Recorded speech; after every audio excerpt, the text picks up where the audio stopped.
And welcome into another edition of Spits and Suds. I'm Gavin Spittle of 105.3 The Fan, and it's trade deadline week. And if you've heard me pump the tires of EliteProspects.com, as I say when Sean Shapiro joins us, EPRingside.com, well, there's a must-read on there right now, especially this week, that takes you behind the scenes of how trades work in the NHL in the mid-season. Such a great read with some amazing stories. I tweeted it out at GJ Spittle. You can tell our guest today spent a lot of time on it. He's the director of film scouting and content for Elite Prospects and the author of Anatomy of an NHL Trade, How Mid-Season Deals Get Done. Huge stick tap to Cam Robinson on an awesome article, my friend.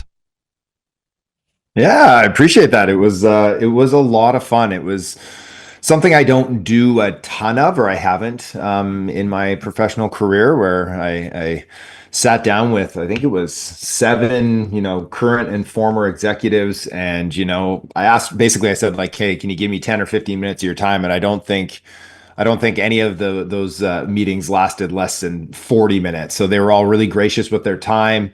And then it took me hours and hours to transcribe them and pull out the good quotes and then formulate the article. And so I was working on that while I was away in Montreal and Boston for the Four Nations and put it all together. And yeah, I sent it over to Shapiro there on Sunday night. And I was like, I hope this is good. So I spent enough time on it. So here's hoping this is good. And so he gave me the green light. He thought it was good. And we pubbed it out there. And it's gotten some good feedback so far. It's better than good. It's better than good. I'm going to pump your tires, my friend. I appreciate that. I like how you did a deep. How long did the whole project take place? How from where you started as far as making the contacts to writing it? How long did this piece take? Well, if we're being honest, I've had to evolve in my career a few times, going back to being, a fantasy hockey writer primarily, moving into, prospect analysis and draft coverage.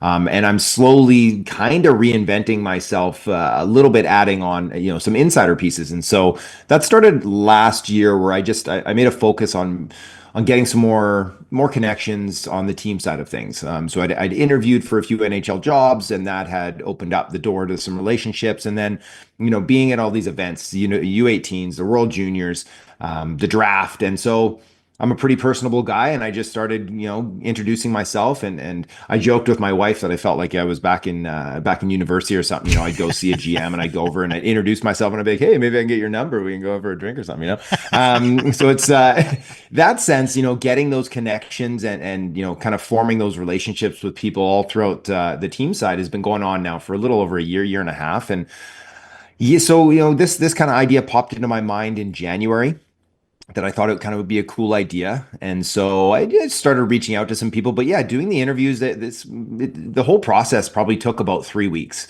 from sitting down, talking with everybody, like I said, transcribing everything, and then building it and building it in a way that I hoped would be, digestible for most every fan, is that it wasn't going to be too lengthy. I could have written 10,000 words with all the great stuff I had, but I wanted to, kind of chunk it up in the way that I did into different kind of segments and then pull out the best quotes that I could. And like I said, everyone was very, very gracious with their time. And a lot of guys were on the record, and then, halfway through, they're like, if I go off the record, I can give you some real stuff here too. And so we flipped and we went off the record. And so then I used, some of those things, they remained anonymous, but it was a really cool experience and eye-opening, I would say too. And I hope that the readers found that as well, is that just, everybody wants to see a big trade. We clamor for it, especially this week. People are going to be taking Friday off work or school. And I used to do that when I was a kid. I'd pretend I was sick a few days ahead of the deadline just so I could sell that. Then I'd be sitting at home on the couch watching all the magic happen. And just how much work goes into pulling off a mid-season trade in the hard cap world. And that the 95% of these deals that these guys spend all these time working on and they just don't end up getting hammered out, just because it is so difficult to pull off a deal in this day and age. One of the things I love about the article is you humanize the process. And I think for some reason we're all caught up on analytics, and it's just, here's the salary of one, here's the salary of the other. But one of the first things that stands out when I was reading it, sometimes we forget sports is a business, just like business that you do, business that I do. you tend to work with people that you trust, and it could be called trade partners. And it really seemed as though the people that you talk to, a lot of them, it's like, I know this person, I'm working with this person, I'll find my needs with this person. Yeah, that was that,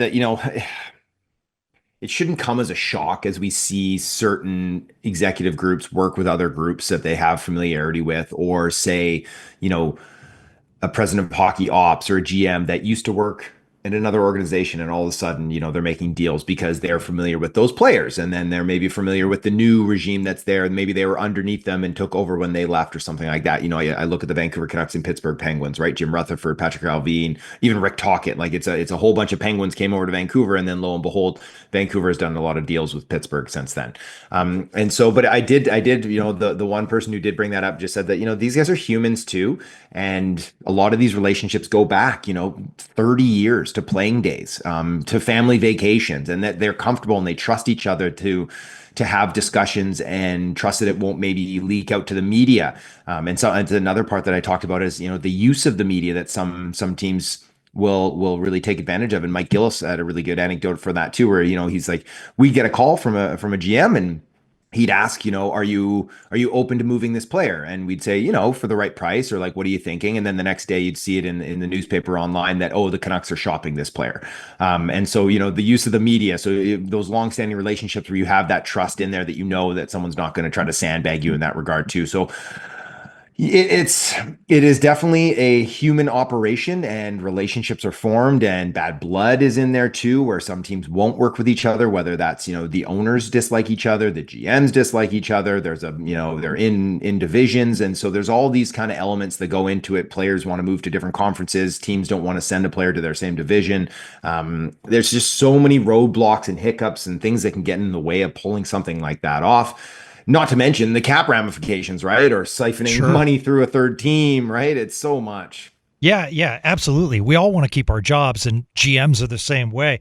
I absolutely love this quote that you got in the article. Rebuilding is hard, and quite frankly, most GMs who start rebuilds are usually not the ones that see the fruits of their labor, this executive said. It takes real balls to go down that path, and that's why you see a lot of teams now try these failed attempts to rebuild on the fly, because in sports radio, for example, we say, all right, they need to rebuild. That's the key. They need, get rid of these players, rebuild. What we don't think of is in the rebuild process, scouts, assistant GMs, they'll all be gone. Mm-hmm. Oh, absolutely. And so one person I spoke to, and they remained anonymous, and they've been in the industry for a long time and worked under several different managers, was just heaping praise onto this one GM that he worked under, that he was just saying that he knew he wasn't going to be able to see this through, but he still did what was right for the organization long term, and he said, we're going to take our lumps, but this is the path that we think is best served long term for this organization, even if we're not the ones who benefit from it. And he stayed true to it. He stayed patient.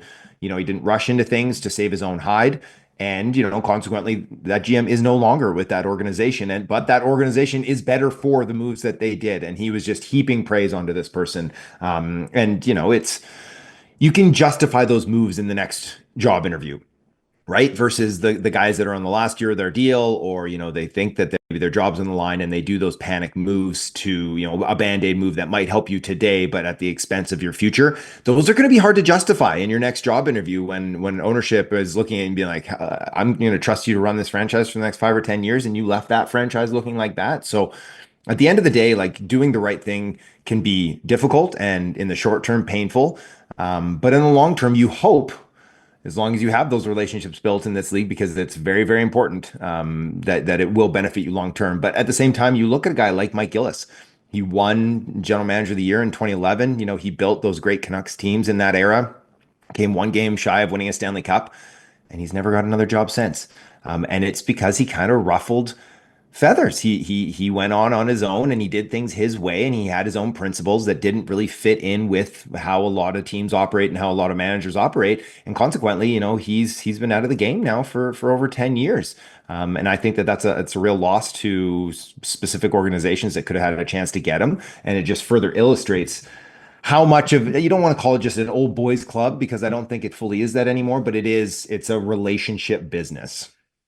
Of the people you spoke to, how many said that ownership was involved and ownership had a say?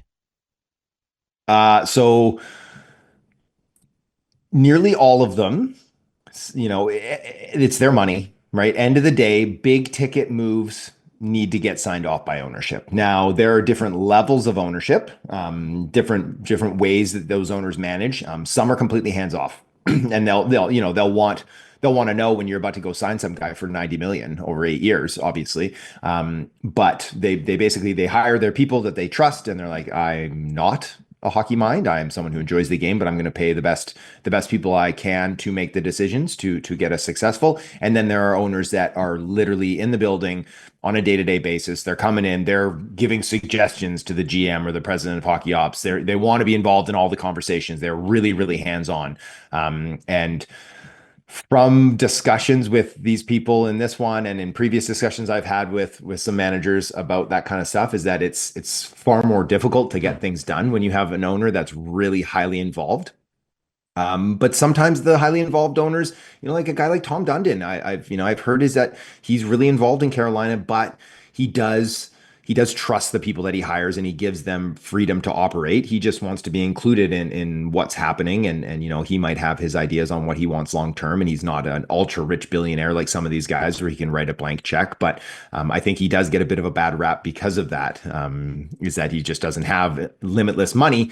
But I think overall, if you'd ask anyone who works for Carolina, that he's a good owner. Yeah, absolutely. In fact, we listen to Vancouver radio to get the latest from Tom Gallardi. We don't hear him on the radio here. Yeah. Well, and there's another one talking about owners that maybe don't like each other, right? Yeah, oh yeah. Yeah. Absolutely. That is an interesting deep dive of how he Yes. became the Stars owner and was almost the Vancouver Canucks owner. You had mentioned the media a while back, and we do hear here in sports radio about people within the organization, listening, or they heard this, but it was fascinating because you go into the article of how GMs and how teams use the media to their advantage, and also how they listen. And you had mentioned, one person on the scouting staff that came in, heard a report on the radio, and that ended up, kind of opening the door for a trade. Yeah, I thought that was really cool, right? So I always think about this, and I do this. I think about it often when I'm harassing GMs or AGMs or whatever, trying to get something. Is that Gord Miller scooped the Wayne Gretzky trade when he was just like a young pup working at a radio or a newspaper, and he just cold called Brian Burke. And the rumor is that Vancouver was going to trade for Wayne Gretzky, and it was decided in-house in Vancouver that they weren't going to be able to afford it. They weren't going to be able to pay the 15 million American or whatever on top of the trade, the players to get it done. But everybody in Vancouver expected it to get done. So the fans their expectations were super high.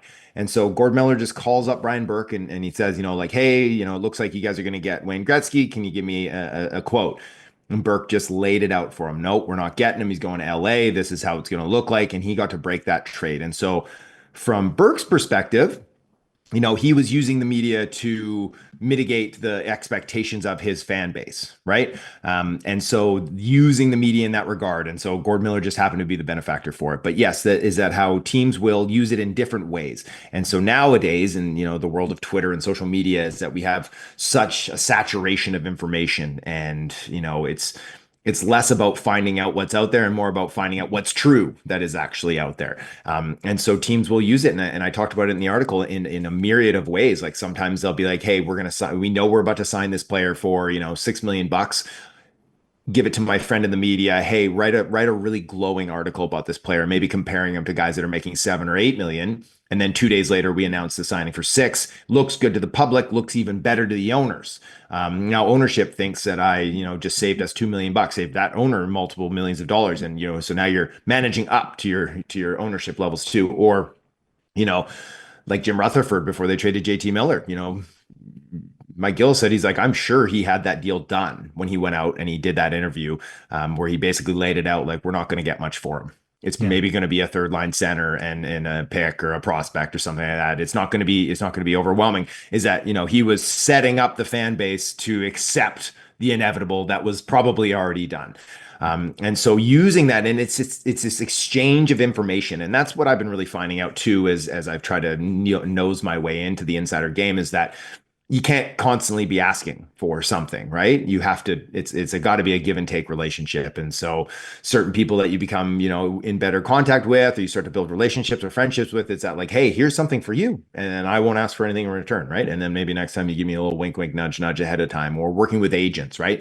Here's what I'm hearing about a player that might be comparable to yours that's in a contract negotiation. Maybe this will help you out. And then later on down the road, you can be like, hey, what are you hearing about this? Or is your player going to sign for this? Or are they looking for a trade out, a new situation? So it's a real give and take thing with the media, but it's definitely a tool that is used by the vast majority of management groups and even ownership groups, that they have their people in the media. Like some of these major insiders like just fully have really strong relationships with some GMs, and it's like that's their guy. And so a deal's about to get done or is done or a signing's about to be done. It's a quick text to this insider here because we're golf buddies. Or we're drinking buddies or whatever, and they get to break that trade. So it's a really fascinating part of the business that I'm obviously really invested in at this point in my career too. Is trying to nose my way into it as well. But yeah, I thought that was pretty illuminating, just how they can use it to, set the narrative as best they can to benefit them personally, maybe more so than the organization. Well, I was going to ask you that because do people that you talk to, do they ask your opinion? Because Elite Prospects, that's a very high-end hockey website with a wealth of information. You have the title, not just content creator, but director of film scouting. Or they say, hey, what are your guys hearing about this kid? Oh, absolutely. And so, especially on the prospect scouting side of things, like I have teams that, like I said, I've interviewed for numerous NHL jobs. I've had some offers that just didn't make sense for me personally. And so, I'll have running conversations with scouts or AGMs or something about players throughout the year, completely off the record, right? But we're just sharing knowledge. And at the same time, we know that multiple teams in the league use our draft guide and they put it up side by side with their own scouting reports. So it's, we've graduated several of our scouts to the NHL. They know our work is good. We're at the rinks, we're at the tournaments, we're boots on the ground. We do, NHL level scouting. And so to get, free opinions, basically just an exchange of information, is really valuable for them rather than having to pay one of us 75K a year to scout for you all year. We're doing the scouting already. Sure. Elite Prospects pays us, and then they can just, pick our brains about it. So in that regard, absolutely. And then now it's more of this time of year. It's, I'll have someone ask like, hey, we're hearing this. Are you hearing the same? Or I'll say the same thing, like, hey, I was told this morning. Is that something you're hearing as well? And, either get a confirmation or like, no, that information isn't maybe good. So there's definitely information being passed back and forth all over the place. One of the things that Sean and I talked about on a previous podcast was the article that came out saying that teams were scrambling because Cap Friendly was basically being absorbed by the Washington Capitals. And we were shocked that it's kind of weird to think that they were going by the same website that we were going by. Yeah. And I bring that up.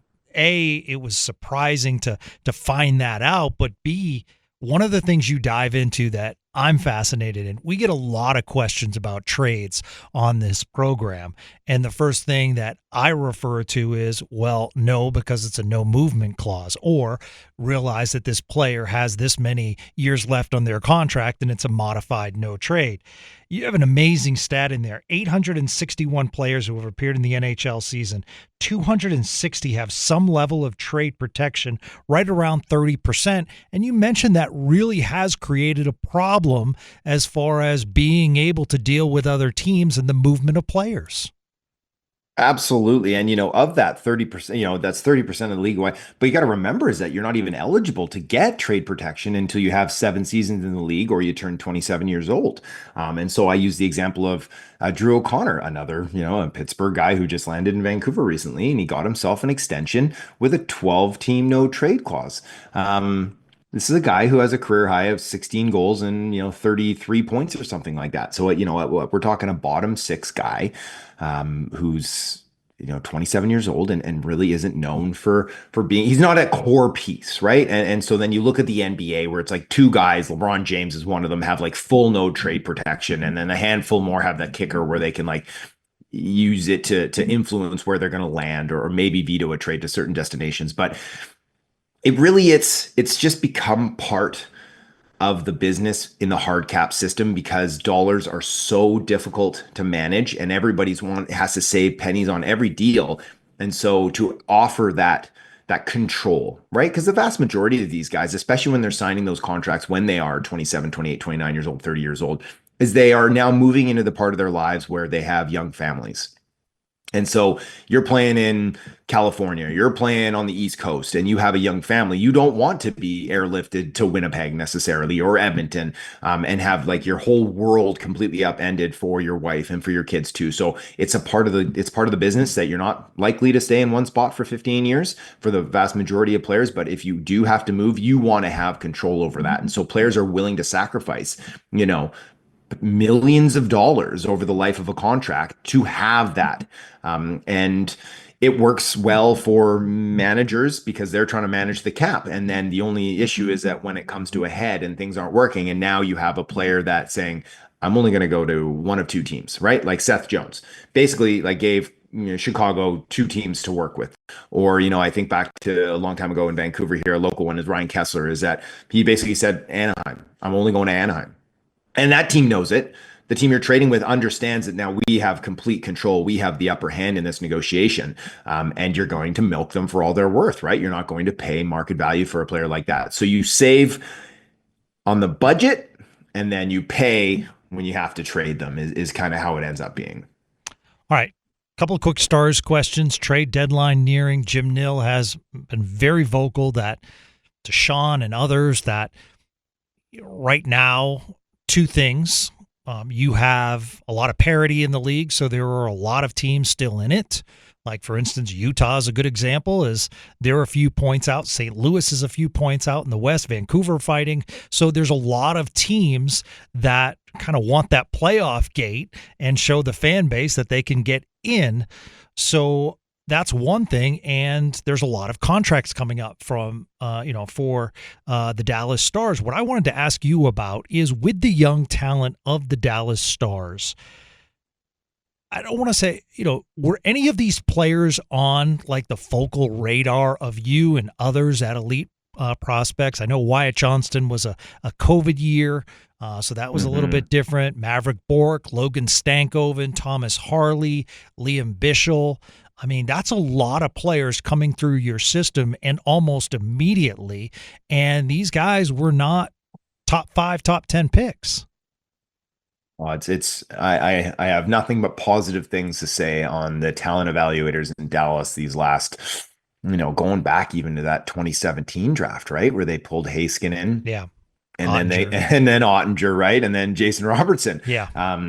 Basically sets up your core right there. And then, so, taking the swing on Wyatt Johnston with having him play just a handful of games at that spot took a lot of guts, and it has paid off significantly. And so that is a trust in your scouting staff at that point, right? I'm not sure if it was one guy or if it was the whole team in there, but they ended up agreeing on that this was the guy. And that's like kudos. I hope somebody got a bonus for that pick there.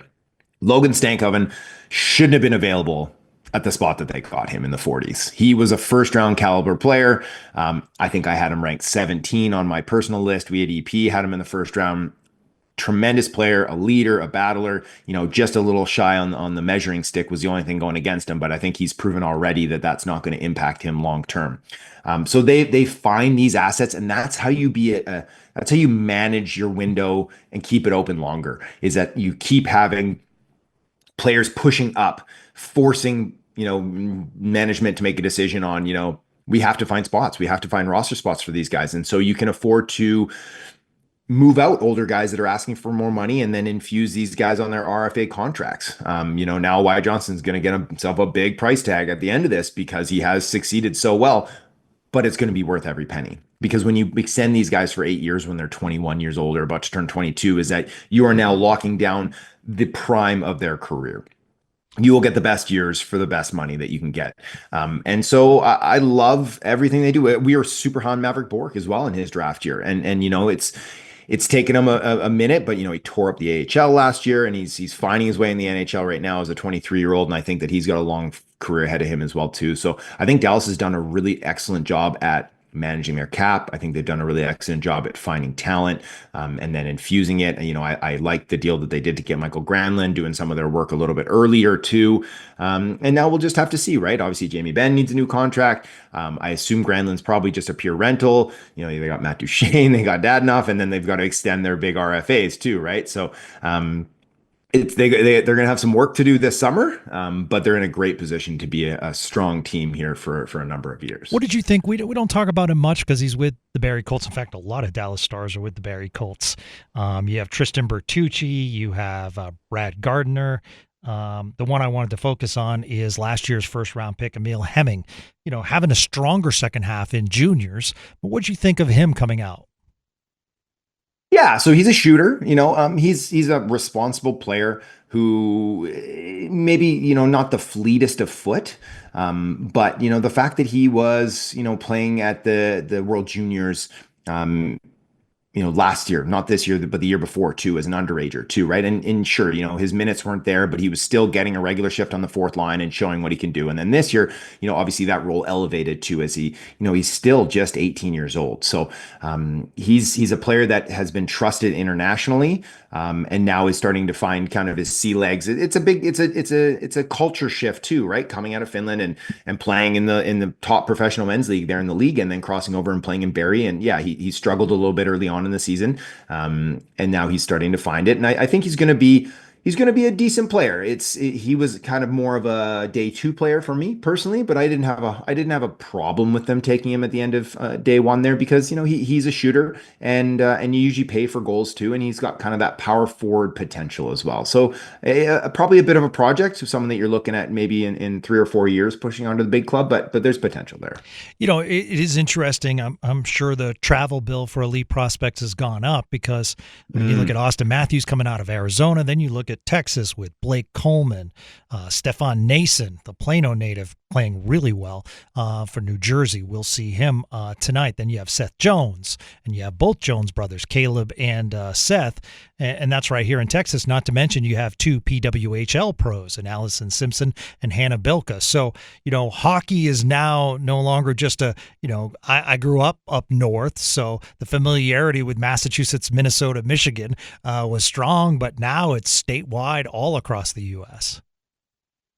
For sure. And like I look at a kid like Cullen Potter too, right? And he's playing at Arizona State Yeah, now. good one. And right, and played in the Dallas Stars elite, program there before going to the US National Team Development Program. And so yeah, these players, they're coming from every which way now. And that's terrific for the game, right? And we're starting to see that bleed up into the pros, and at the Four Nations there with Team USA. Is that it used to be that Canada and then the rest of the world, right? Canada was expected to win everything. And now, the US has won back-to-back World Juniors. They pushed right to the final there at the Four Nations. I expect we'll have a similar thing at the Olympics next year. And that grassroots level stuff has been a real focal point for USA hockey now for pushing 2 decades. And now they're starting to see the fruits of that labor become, NHL stars. And now there's just going to be the next wave pushing up with Ryan Leonard and Z Bouillon and these guys. And then, the next group coming up behind them, and James Haggins and Cullen Potter and those type of players too. So I think it's great for the game. We need more, right? We always want a Yeah. further influx of young, talented players pushing up and keeping the game creative and exciting and fast. And that's what moves the needle and keeps people interested. All right, let's end on this. You also talk trade deadline on one of your many articles, which I highly recommend. Follow Cam Robinson on Twitter, also, with Elite Prospects. Who do you think's the biggest name that gets traded by Friday? Oh boy, hey. I don't think we see any like earth-shaking trades here. And I could be wrong, but maybe that's the pessimist in me. Um, Maybe a I Brock actually Nelson? don't think Brock Besser will move, but Okay. let's call Brock Besser because he's a former 40 goal man who's Yeah. 28 years old, and that if he moved, I think that would be the biggest name out there, anyways. Because I don't think a guy like Brock Nelson or someone like that is going to move the needle too much in people's eyes. But I don't think Mikko Rantanen's getting flipped again if that's what we're looking for. I don't think we're going to see that true superstar changing hands here in the next couple of days. Yeah, that was such an interesting trade because they forgot who Colorado was getting. Pretty good player in himself. Absolutely, yeah. It's going to be an interesting run, and both the East and the West are gauntlets. Man, it is no longer like the old Adams division or whatever days where you could almost say like, all right, they'll be in the conference finals. I mean, 8 versus 1, it's almost like common now that 8 can upend 1. So it's just so much fun. Well, I'm so glad we could introduce you to our listeners. Thank you so much. The article is terrific. I'm so glad you're getting great reviews on it. Anatomy of an NHL Trade, how mid-season deals get done. I tweeted it out for those that follow me. He is Cam Robinson, the director of film scouting and content for Elite Prospects.